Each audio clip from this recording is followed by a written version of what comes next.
Hi, என்னங்க கதை பேசலாமா? நம்ம நிறைய விஷயங்கள எப்போதும் மோஸ்ட்லி பிளான் பண்ணி தான் பண்ணுவோம். எல்லா வகையிலையும் பிளான் பண்ணுவோம். அப்போது என்ன நடக்கும், சில டைம்ஸில் அது நம்ம பிளான் பண்ணியபடி நடக்காது. ஆ, அது யூனிவர்ஸோட பிளானாக கூட இருக்கலாம். எ அது நம்ம எதுவும் செய்ய முடியாது இல்லையா? அப்போ நமக்கு தேவை நிறையா பாசிட்டிவ் திங்கிங். அந்த பாசிட்டிவ் திங்கிங் இருந்துச்சுன்னா நம்ம எங்கே தப்பு பண்ணோம், என்ன பண்ணோன்றது நமக்கு தெரிஞ்சிடும்.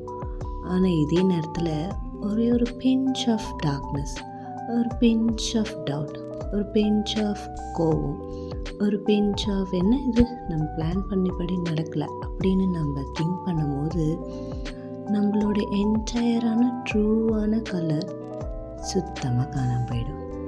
இன்ஃபேக்ட் நமக்கே தெரியாது நம்ம கலர் எங்கே போச்சு அப்படின்ட்டு.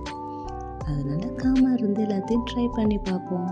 நம்ம ட்ரூ கலர்ஸ் வந்துடும். என்ன என் கூட வரைஞ்சிட்டே இருக்கீங்களா? வாங்க உங்கள் ப்ரஷ் எடுத்து வரைய ட்ரை பண்ணுங்கள்.